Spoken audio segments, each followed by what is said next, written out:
Hello അസ്സാം വലൈക്കും, welcome back our channel. എല്ലാവരും സുഖമായിട്ടിരിക്കാമെന്ന് വിചാരിക്കുന്നു. അൽഹംദുലില്ലാ ഞങ്ങളിവിടെ സുഖമായിട്ടിരിക്കുന്നു.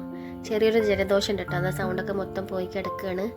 അപ്പോൾ ഇന്ന് ചെറിയൊരു കുഞ്ഞ് റെസിപ്പി വീഡിയോ കേട്ടോ. നമ്മൾ മലബാർ സ്റ്റൈലിൽ കടുമാങ്ങ എന്ന് പറയും കേട്ടോ. അതിന് മാങ്ങ വെച്ചിട്ട് നമ്മൾ കടുമാങ്ങ അച്ചാറല്ല, അല്ലാതെ ഒരു ചെറിയൊരു ഡിഷാണ്. അപ്പോൾ ഇന്ന് സാമ്പാർ ഉണ്ടാക്കാൻ കുറച്ച് പച്ചക്കറി കൊണ്ടുവന്ന കൂട്ടത്തിൽ ഇതാ കുറച്ച് 3 വലിയ മാങ്ങ ഉണ്ടായിരുന്നു കേട്ടോ. അപ്പോൾ അത് കണ്ടപ്പോൾ കടുമാങ്ങ ഉണ്ടാക്കാമെന്ന് വിചാരിച്ചു, അത് നിങ്ങൾക്ക് കൂടി കാണിക്കാമെന്ന് വിചാരിച്ചു. എല്ലാവർക്കും അറിയായിരിക്കും, പക്ഷേ സാധാരണ നമ്മൾ കടുമാങ്ങ എന്ന് പറയുമ്പോൾ കടുമാങ്ങ അച്ചാറാണെന്നാണ് ഉദ്ദേശിക്കുക.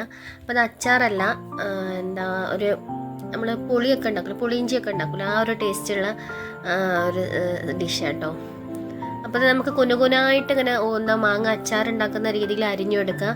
ഇത് പണ്ടേ നമ്മൾ ട്രഡീഷണലായിട്ട് അരിഞ്ഞെടുക്കുന്ന ആ രീതിയിലാണ്. അപ്പോൾ നിങ്ങളുടെ ഇഷ്ടത്തിനനുസരിച്ച് അരി കേട്ടോ, തോലൊന്നും കളയണമെന്നില്ല. തൊലിയോട് കൂടി ഉണ്ടാക്കുമ്പോഴാണ് കുറച്ചുകൂടെ ടേസ്റ്റ് ഉണ്ടാകും കേട്ടോ. അണ്ടി ഒഴിവാക്കേണ്ട ആവശ്യമില്ല. നല്ല ടേസ്റ്റ് ആട്ടോ അത് കഴിക്കാൻ. നമ്മൾ ഇന്നുണ്ടാക്കി നാളെയും മറ്റന്നാളൊക്കെ ചൂടാക്കി കഴിക്കുമ്പോൾ ഒരു പ്രത്യേക ടേസ്റ്റ് തന്നെയാണ്. ഫ്രിഡ്ജിൽ വെക്കേണ്ട ആവശ്യമൊന്നുമില്ല, അല്ലാതെ തന്നെ ഞാൻ ചൂടാക്കി കഴിക്കുമ്പോൾ ഒരു പ്രത്യേക ടേസ്റ്റ് ആട്ടോ.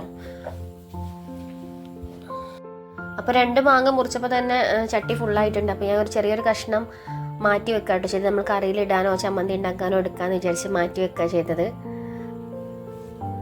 അധികം മൂക്കാത്ത മാങ്ങ കേട്ടോ അത്, പക്ഷേ കുറച്ചുകൂടെ ഒരു മഞ്ഞ കളർ ചെനച്ച മാങ്ങ എന്നൊക്കെ പറയില്ല, അതുപോലുള്ള മാങ്ങ ആകുമ്പോൾ കുറച്ചുകൂടെ ടേസ്റ്റ് ആട്ടോ.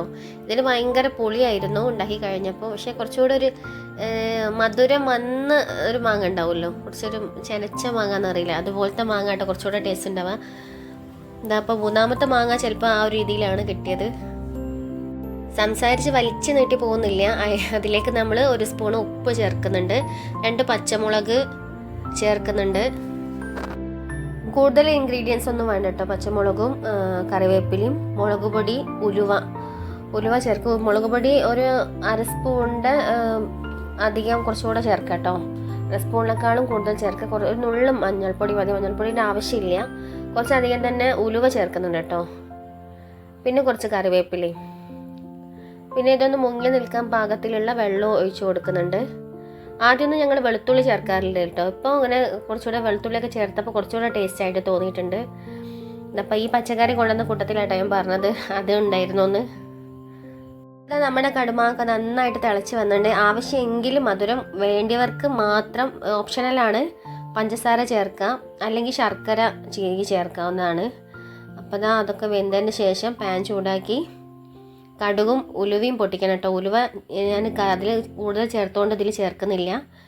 കുറച്ച് കറിവേപ്പിലയും ചേർക്കണേ, അതൊന്നും ചേർത്തിട്ടില്ല. നമുക്കിതിലേക്ക് ഒഴിച്ചു കൊടുക്കാം. അപ്പോൾ അടിപൊളി മലബാർ സ്റ്റൈൽ കടുമാങ്ങ റെഡി ആയിട്ടുണ്ട്. അപ്പോൾ ഇങ്ങനെ ഉണ്ടാക്കാത്തവരാരെങ്കിലും ഉണ്ടെങ്കിൽ ഒന്ന് ഉണ്ടാക്കി നോക്കുക, അടിപൊളി തന്നെയാണ് കേട്ടോ. അപ്പോൾ എത്രയേ ഉള്ളൂ ഇന്നത്തെ വീഡിയോ. Thanks for watching.